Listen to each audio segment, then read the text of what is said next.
Alright, yeah, welcome back to some more Magic Arena, and today we're going to be playing a little bit more Jumpstart. I know at the last video I did say I would be doing this every other day, but you know, Jumpstart is new, so at least for the first day or two we're going to have some in a row, but tomorrow will be non-Jumpstart for those who are not so interested in the format, and then from there, judging by how much you enjoy the format, we'll be going back and forth between this one, because I think it's a great event, and I need to play it anyway, so I can get all the card acquisitions. But yes, I'm not going to go into what this format is, because we played it before, so let's just jump right in, shall we?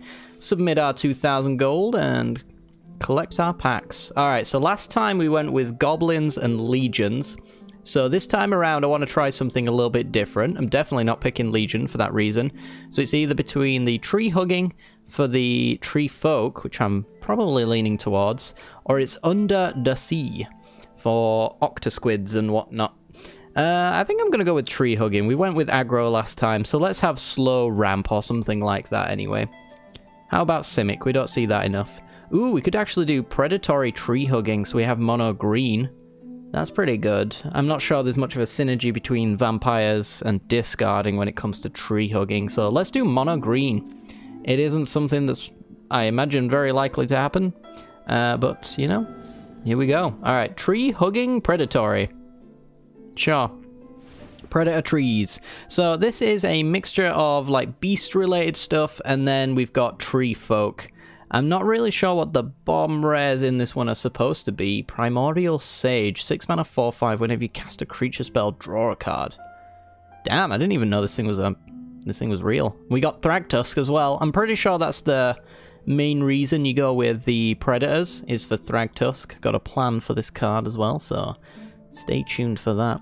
As long as you draw 2 or more cards this turn, it gets +0/+2 and has Vigilance. So basically it's a reasonable body for a draft common anyway, and then it becomes capable of attacking if you've drawn additional cards, which goes very well with our Primordial Sage. When it enters the battlefield, create a 1/1 elf creature token. Okay. Okay. When you draw a card, it gets +2/+2. So really we should have had a pick that was very much based around drawing cards, which we didn't really have. We either had discarding or vampires, so that's not really helped us out too much. But there is a Llanowar Visionary for that. Wild Size, used to love this card. Don't know why, but I did. And yeah, ooh, Explore. Okay. Some fights. Yeah. Alright, okay. Okay.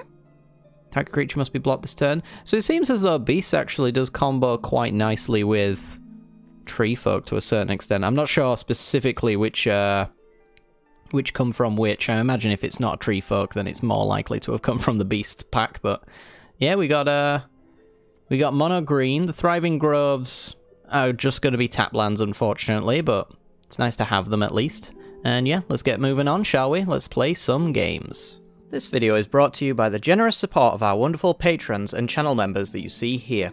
If you'd like to support the channel and get access to cool content like sneak peeks, bonus videos, polls on future content, or access to a personal deck critique from myself every month, then hit the join button down below, or check out the Patreon link in the description. With all that said, let's get into the gameplay.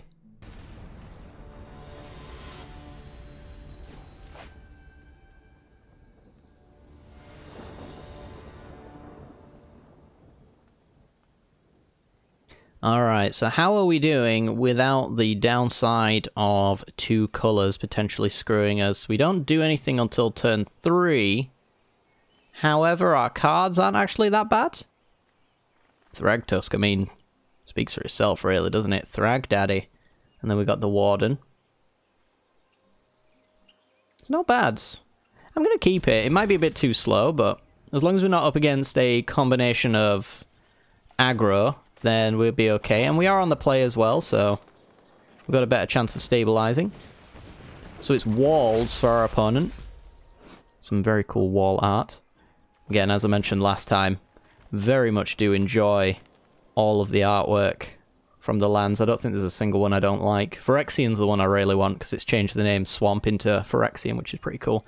Alright, so we're going to draw a card here, just so we can make an additional land drop as well. In fact, if we can get to this Burlfist Oak, that's a pretty good play next turn. And then they got the Thriving Isle. So they are on Simic. I believe this one was the...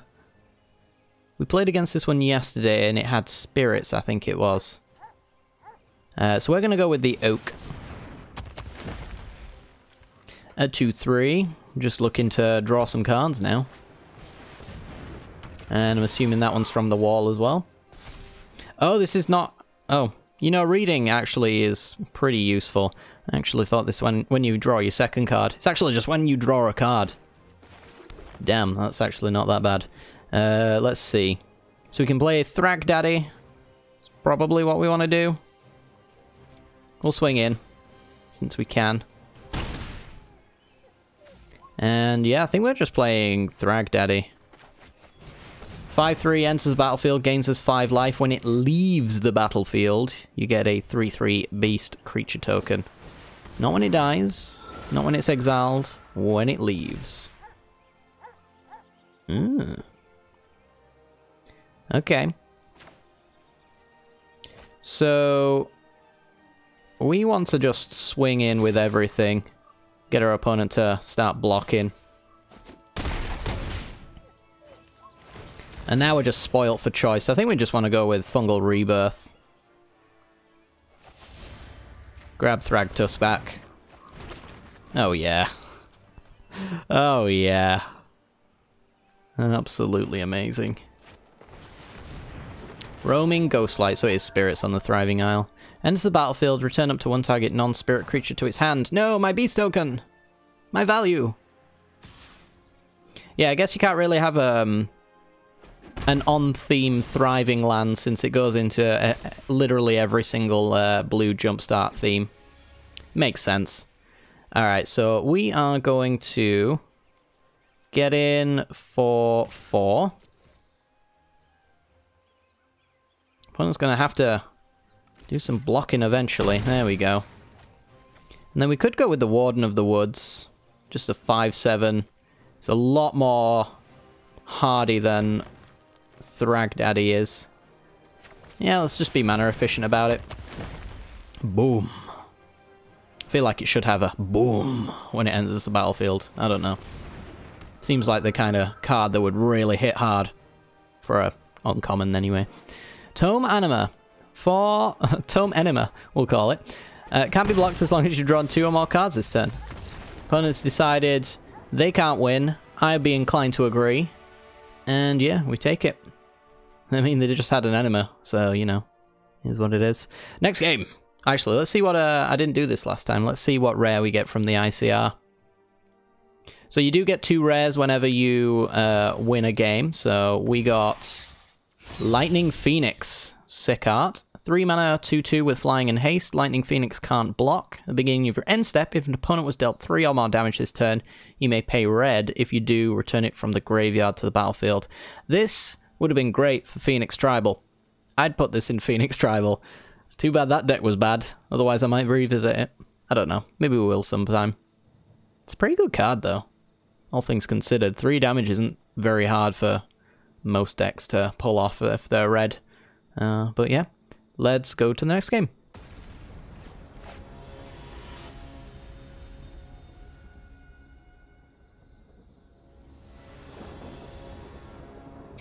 Alrighty then, let's have a look-see. Tank creature must be blocked, draw a card.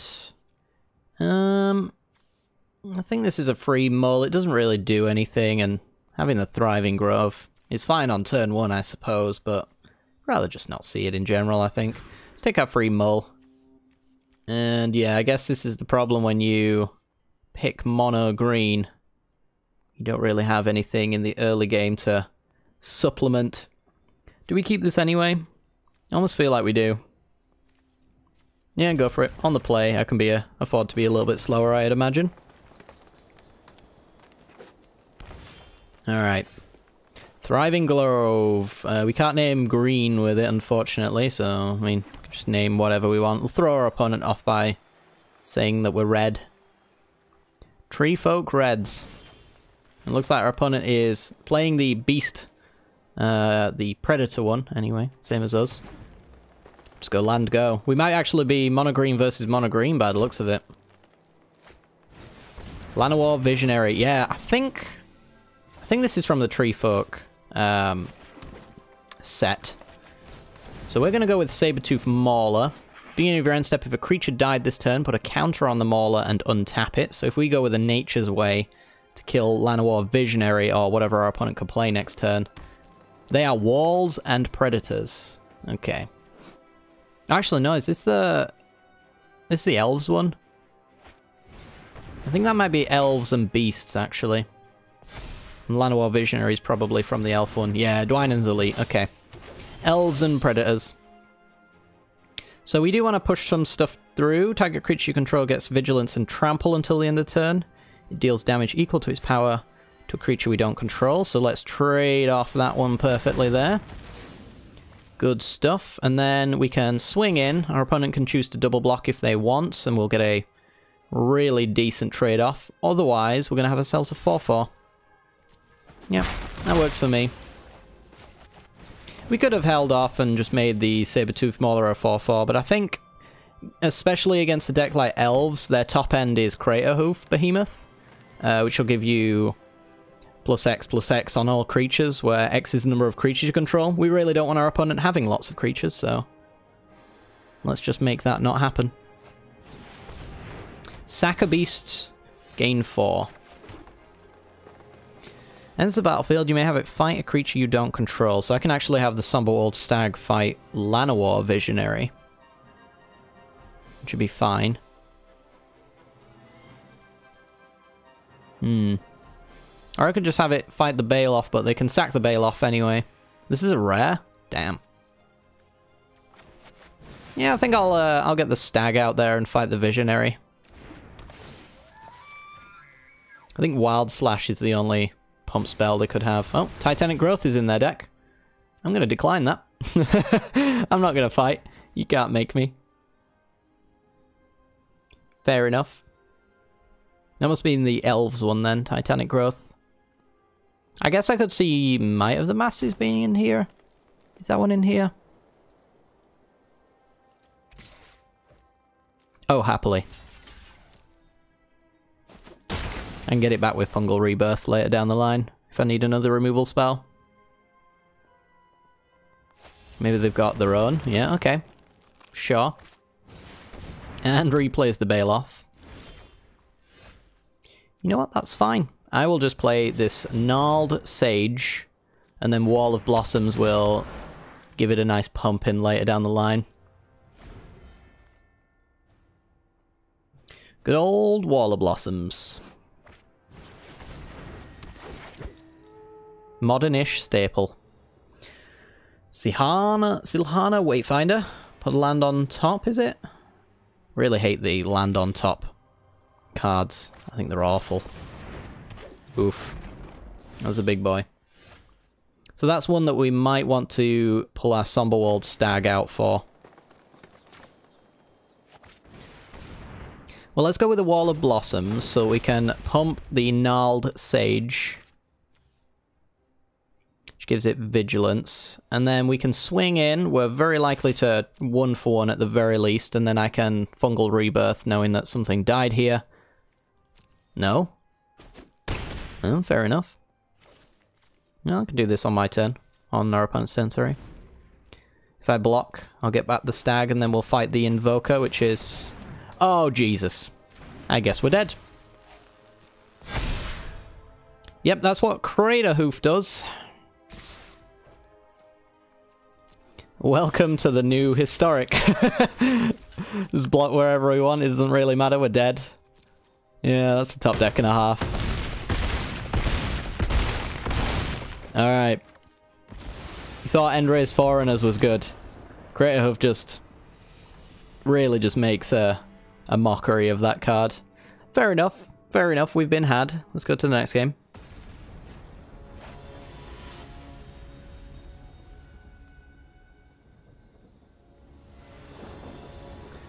Alrighty then, we're in, and this hand looks pretty good to me. We've got some nice turn 2 plays. If we need to block, we've got the Brindle Shoat. Otherwise, we can draw into our third land drop with the Wall of Blossoms and work our way up to Thragdaddy and Primordial Sage. Seems good to me. We do need the lands. Thriving Bluff. Red-blue for our opponent. Okay. Shouldn't have revealed that one. Should have gone with the forest over here, but I guess it doesn't really make too much difference. Our opponent just knows what we're on. So it's... I think this is Under the Sea with imps. Or devils. Okay, well. Let's not reveal our other choice of deck by playing that. Although I guess Wall of Blossoms would give it away quite quickly. We'll just draw a card here. Gonna need something good to play on turn 3, so let's get 2 draws out. Well, Thriving Grove and Brindle Show is okay, I suppose. If I'm gonna use a tap lands, it might as well be now. So yeah, I think this is Under the Sea. And then Devil. Spiteful Prankster. 3 mana, 3/2 with first strike, as long as it's your turn. So if I refresh it. Whenever another creature dies, Spiteful Prankster deals 1 damage to target creature, player or planeswalker. Fair enough. This is like Mayhem Devil with less options.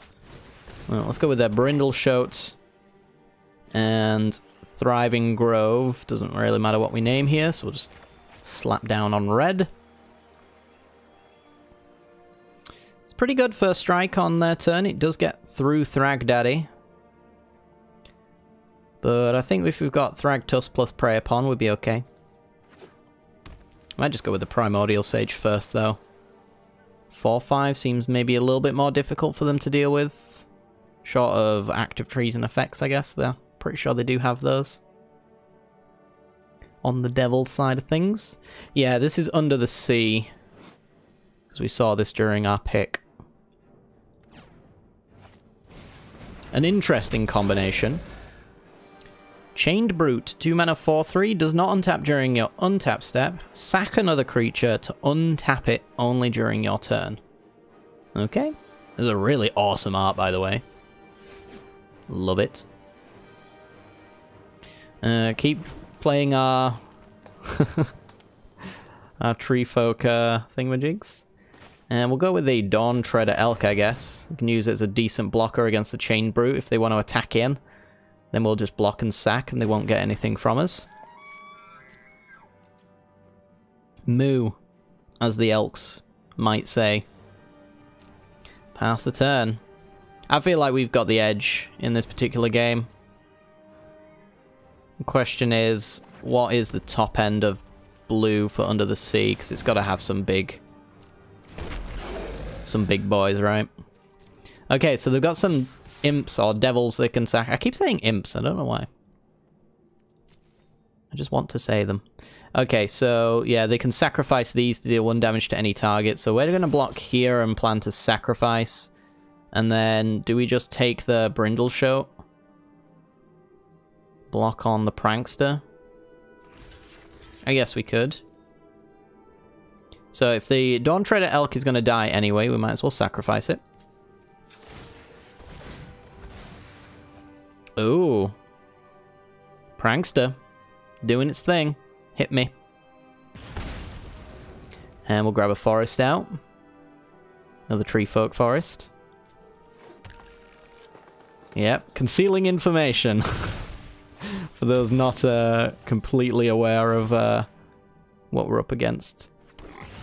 Alright, now they're incentivized on their turn to sack one of these. If I'd have blocked with the Wall of Blossoms here, then they would have most certainly sacrificed it with the Chain Brute to use the Devil's trigger to kill the Wall of Blossoms, so I don't want that to be an option here. In fact, they're left with effectively use a card, apparently, to kill something, or just 0.1 damage at our face, which is also just fine. That Prankster is doing a lot of work. Gonna put that out there. Alright, the jig is up. Let's play Primordial Sage, and then pass the turn.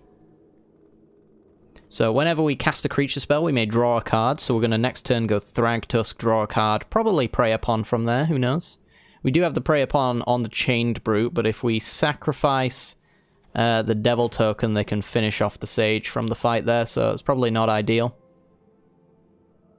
But Thragtusk, I mean, Thragtusk enjoys dying, so we might offer that particular choice up to them. Alright, so let's see where the Devil token gets put. It's on the Primordial Sage. Either, presumably, because they've got, like, a Heartfire with the Aegis Turtle. I think Heartfire's in the Devil's pick. Yep. So that'll finish that one off. They are running out of fuel, though, and we've got a Thragtusk coming soon, so...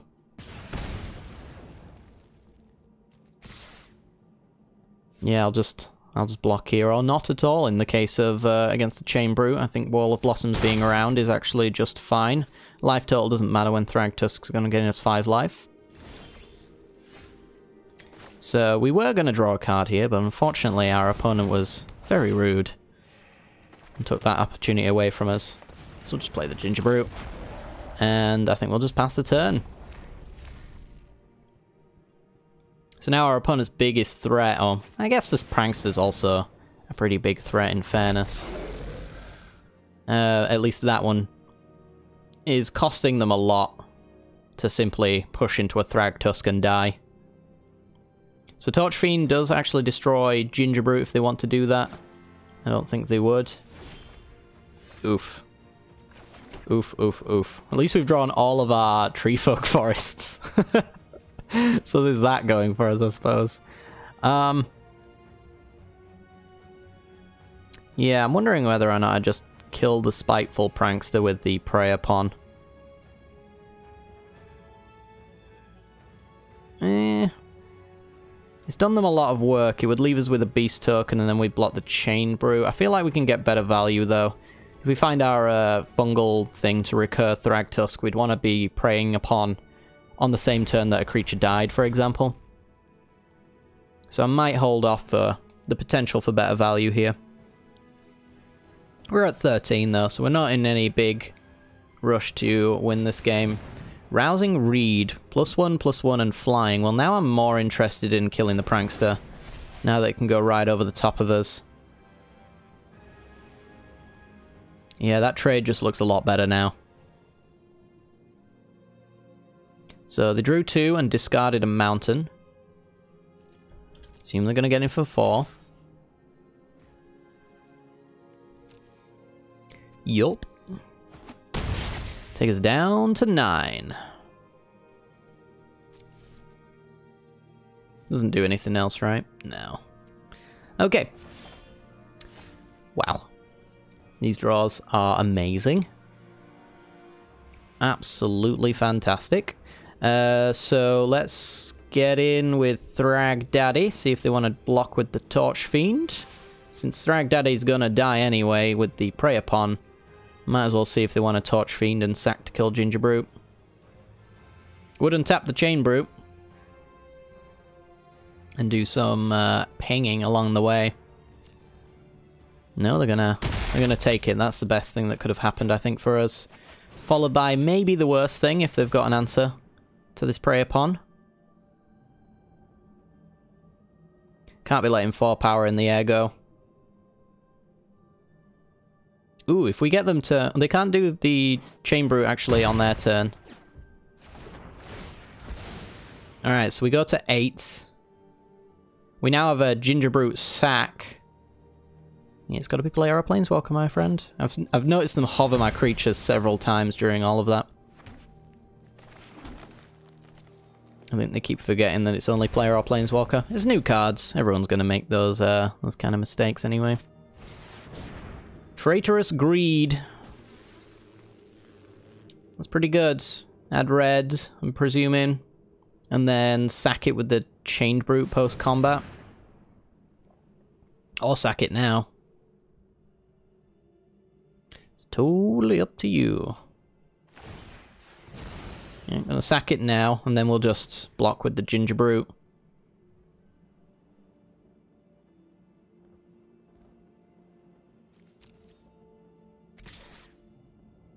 Gonna have to kill that Ginger Brute, otherwise I'm just blocking with it.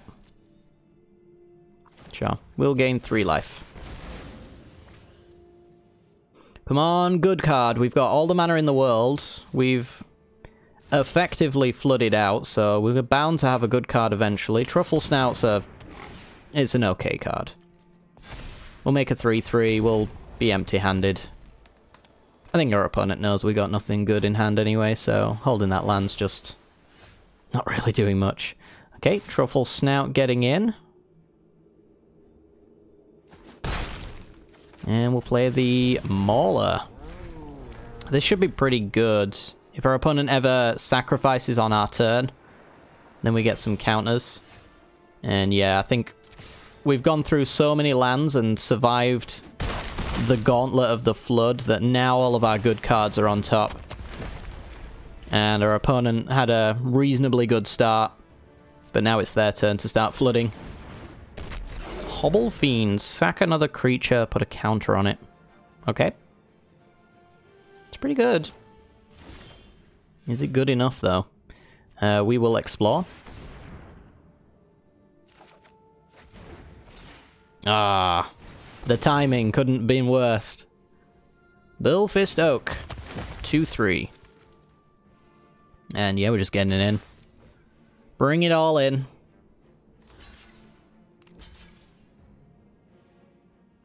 So they want to trade off the Mauler with the Hobble Fiend, and then obviously block and sack with the Torch Fiend. Makes sense to me. They're at 3, so they need to answer this board. And they've got nothing to sack to the Chain Brute, so that can't block. Not that it'd be a good block anyway. I think we've got him. Forge Devil.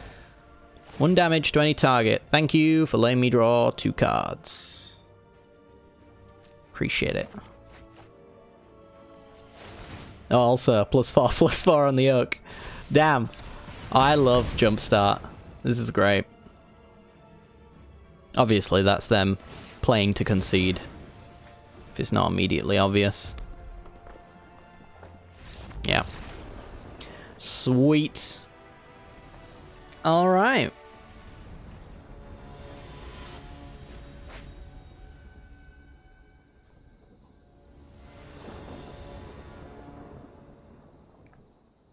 On the draw with what appears to be a pretty decent hand.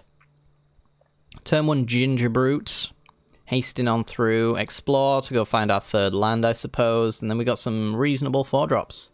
Hopefully our opponent's playing some sort of enchantment or flying deck, otherwise this is going to be pretty dead. Crushing Canopy, very situational. There are a fair few flying and enchantment-based decks, but not all of them have enchantments, and not all of them have flyers. In our case, we have no flyers, and I'm trying to think if we have any enchantments, actually. I don't think we do. So this would be dead against us. But, yeah, this seems fine otherwise. Alright, we are up against... I think that's Healers? I'm not quite sure. 1/3 for 1. Alright, well, we got Wall of Blossoms, which is very good. Certainly not gonna run into the shield, mate. That would be silly now, wouldn't it? And what is Nameless also playing? Ooh, they're not going to divulge that information. That's totally fair. And they actually have no turn 2 play, which is very good for us. So I think I'm going to save the Explore until I have something good to do with it, which is like the Bullfist Oak. And instead we'll go with the Wall of Blossoms to try and find that land drop anyway. Target creature must be blocked, draw a card. That would be... That's the Legion art, I think. So it's actually, I think, Legion enchantments. So we want to be finding a way to prey upon on the Blessed Spirits. Although we do have the Crushing Canopy we can wait on. Yeah, we probably want to do that. Yeah, let's Crushing Canopy the Blessed Spirits. So they might want to try and slap an aura on that. And we want to kill it in response. Exactly like that. Get that extra little bit of value out of them. It's a very good card to get killed. +2/+2, when as long as another aura is attached to it, also has First Strike and Lifelink. Our opponent just got absolutely blown out. So, yeah. Solid stuff. Who knew we'd go up against the Flying and Enchantment deck when discussing Crushing Canopy's applications in good old limited format. Yeah, I'm very much excited to play with Boggles again. Now that we've got lots of cool little pieces. Like, this is an awesome card. You want a fair few of these in your list. And we've also got Core Spirit Dancer as well, which is like a modern staple as well. So, pretty good. I just noticed as well, did this always look like this? With the half black border? I feel like we've downscaled by accident, and is it? Yeah, it's like that with our graveyard as well. Weird. Anyway, let's have another game. That was 3 minutes long. That's ridiculous.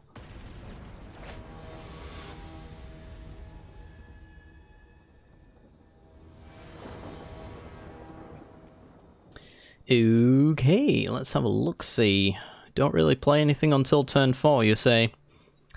Yeah, probably gotta take the free mull on that one. And this one's got an Explore for an early game ramp. It's not great, but otherwise seems fine. We'll lead off with our Predator lands, so we can play the Explore, which is on theme for the Predator. Ooh. I don't know where this is from. Is this a mill one? This must be the mill one. It's a Millstone Island. Very on theme. This is Millstone and... what's that one? What is that one? I don't know what that one's from. We'll figure it out, though. So we're going to go with, I think, Truffle Snout Fight? Yeah, that seems good. So Truffle Snout comes down. Makes itself a 3/3, and then we will Prey Upon to kill the Wave Mystic. Ooh, it did deal some damage to the Millers. Oh, they got rid of our Gnarled Sage. I like that one. It was actually going to be land into Gnarled Sage as well, which is pretty dirty. Alright, begin the mill. Mill very good in limited formats, because obviously you got to go a considerably smaller amount through the deck. So I could see mill actually being very particularly overpowered. We lost our Warden of the Woods and our Somberwalled Sage. Seem like not too bad misses, to be honest. Get him for 3. And we'll go in with the Ambassador Oak. We do have this in Irresistible Prey, and I imagine most of our opponent's mill creatures... oh, that would have been very good to kill the Tutelage. That's a shame. I imagine most of their mill creatures are X3s or even lower, to be honest, so... let's get in. See if they've got any flashing to do. I don't actually know. Got something to do, maybe bouncing. Capture Sphere. That has flash. Oh, damn. Okay, well. Ambassador Oak down. I repeat, Ambassador Oak down. Thragtusk in. Yeah, now that we've got to the mana cost where all of our cards are castable, we're just absolutely flooding this board with big boys. Our opponent's going to need to do something seriously impressive. If they draw 10 cards, they can win. Can you do that? We can also, as well, use the Irresistible Prey to increase our combat damage. If we force our opponent to have to block the 1/1, for example. Weight of Memory, that's 6, and then another 3. He's getting there. He's getting there. 10 cards left. We've got Ginger Brute. 3, 4, 5, 10. We'll put our opponent to 3.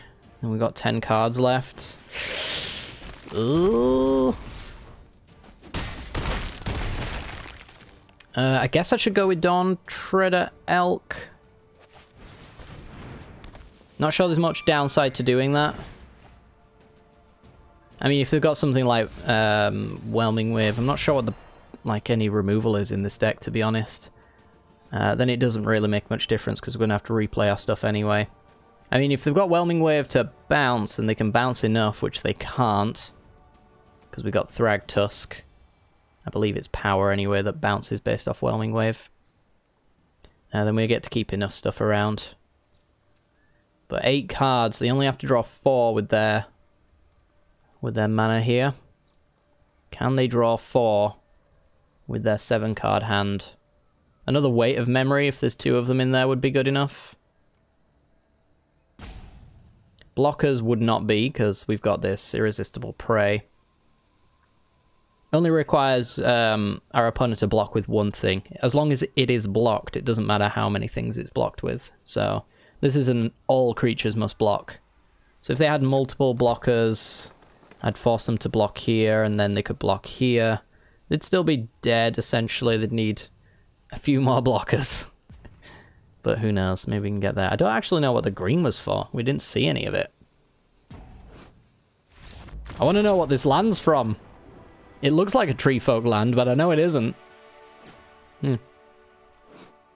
Maybe, I don't know, is it like a druid's one? It looks almost like a druid's one as well.